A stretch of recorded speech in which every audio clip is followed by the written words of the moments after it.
નમસ્કાર ગુજરાત, સ્વાગત છે આપ સૌનું આપણી ચેનલ ફોર્થ ગુજરાતી ઉપર. દેશ દુનિયાના અને બીજા અપડેટ જોવા માટે ચેનલને સબસ્ક્રાઈબ અને વિડીયોને લાઇક કરવાનું ના ભૂલશો. પરિવારોને આર્થિક સહાય પૂરી પાડવા માટે પ્રધાનમંત્રી કિસાન સન્માન નિધિ યોજના નામની એક અદ્ભુત યોજના ચલાવી રહી છે. આ યોજના હેઠળ દર વર્ષે ખેડૂતોના ખાતામાં ₹6,000ની આર્થિક સહાય આપવામાં આવે છે અને આ ₹6,000 નાણાકીય સહાય દર વર્ષે 3 હપ્તામાં આપવામાં આવે છે. મિત્રો, દરેક હપ્તા 4 મહિનાના અંતરે ખેડૂતોના ખાતામાં મોકલવામાં આવે છે અને 15 નવેમ્બર 2023ના રોજ બિરસા મુંડાની જન્મજયંતિ નિમિત્તે વડાપ્રધાન નરેન્દ્ર મોદીએ ઝારખંડના આયોજિત એક વિશેષ કાર્યક્રમમાં પીએમ કિસાન સન્માન નિધિ યોજનાનો 16મો હપ્તો બહાર પાડ્યો હતો, જે ખૂબ જ મોટા સમાચાર આવી રહ્યા છે. ત્યારબાદ મિત્રો, બીજા મોટા સમાચારની વાત કરવામાં આવે તો હવે ઘર બનાવવા સહાય મળશે. એટલે કે પ્રધાનમંત્રી આવાસ યોજના, ગ્રામીણ આવાસ યોજના 2021 અંતર્ગત કેન્દ્ર સરકાર સપાટી જમીન પર પાકું મકાન બનાવવા માટે ₹1,20,000ની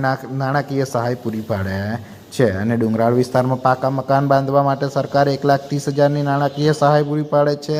આ સિવાય માનવ દિવસની મનરેગા હેઠળ રોજગારની સહાય રૂપે ₹17,280 આપવામાં આવે છે. મિત્રો, ઉપરાંત ₹12,000 બીજા આપવામાં આવે છે. એમ કરીને સરકાર ₹1,50,000ની સહાય તમને મળી શકે છે, જે ખૂબ જ મોટા સમાચાર આવી રહ્યા છે. ત્યારબાદ મિત્રો, ગામડાઓને ચેતવણી આપવામાં આવી છે. એટલે ગૌચર જમીન પર દબાણને લઈને વિકાસ કમિશનરનું કડક વલણ સામે આવ્યું છે. વિકાસ કમિશનર દ્વારા રાજ્યના તમામ ડીડીઓને પત્ર લખીને સૂચન કર્યું છે કે ગ્રામ પંચાયત સ્તરે ગૌચરના દબાણ દૂર કરવા તેમજ ગ્રામસભા અને પંચાયત મિટિંગમાં વિસ્તૃત ચર્ચા કરવી તેમજ દબાણ રજિસ્ટ્રેશનમાં દબાણની નોંધણી કરવી. જે કર્યા બાદ દબાણ દૂર કરવા માટે નિયમ અનુસાર દંડ કરવાની કાર્યવાહી હાથ ધરવી. કોમર્શિયલ બંને પાકા દબાણને અગ્રિમતાના ધોરણે દૂર કરવા માટે હાલમાં સરકાર એક યોજના ચલાવી રહી છે. ત્યારબાદ મિત્રો, બીજા મોટા સમાચારની વાત કરવામાં આવે તો ખેડૂતોને ટેક્સ ભરનારા વર્ગને વચગાળાના બજેટમાં મળશે રાહત. એટલે કે હવે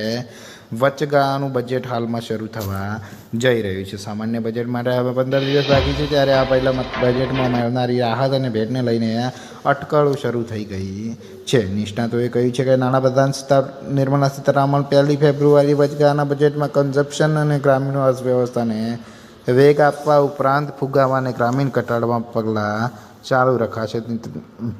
નિષ્ણાતો જણાવે છે કે વપરાશ વધારવાનો એક રસ્તો એ છે કે લોકોના હાથમાં વધુ પૈસા મૂકવામાં આવે અને આ કરવાની એક સંભવિત રીત એ છે કે ટેક્સ સ્લેબમાં ફેરફાર કરી અથવા તો સ્ટાન્ડર્ડ ડિફ્રેક્શન વધારીને લોકો પર ટેક્સ બોજ ઓછો કરવો, જે ખૂબ જ મોટા સમાચાર આવી રહ્યા છે. ત્યારબાદ મિત્રો, બીજા મોટા સમાચારની વાત કરવામાં આવે તો આ પશુપાલકોને મળશે વિના વ્યાજે લોન. એટલે કે મિત્રો, બનાસકાંઠાની બનાસ ડેરીએ પશુપાલકો માટે એક યોજના બહાર પાડી છે. આ યોજનાની વાત કરવામાં આવે તો જો પશુપાલકોને રૂપિયાની જરૂર પડે તો આ કાર્ડમાંથી ₹50,000 વાપરી શકશે અને આ કાર્ડની લિમિટ 50,000 છે. મિત્રો, કાર્ડના બિલ પર વ્યાજ નહીં લેવાય. 1 વર્ષ માટે ઘર વ્યાજે ₹50,000ની પશુપાલકોને મળશે લોન. ત્યારે મિત્રો, આજે સીએમ ભૂપેન્દ્ર પટેલના હસ્તે આ કાર્ડની ભેટ પશુપાલકોને મળી છે. ત્યારે સરકારે આખા ગુજરાતમાં આપવા જોઈએ. તમારું શું કહેવું છે કમેન્ટ બોક્સમાં જણાવજો. જેમ બનાસ ડેરીએ આપ્યા છે તેમ બીજી ડેરીઓ પણ આપવા જોઈએ. ત્યારે મિત્રો, આ હતા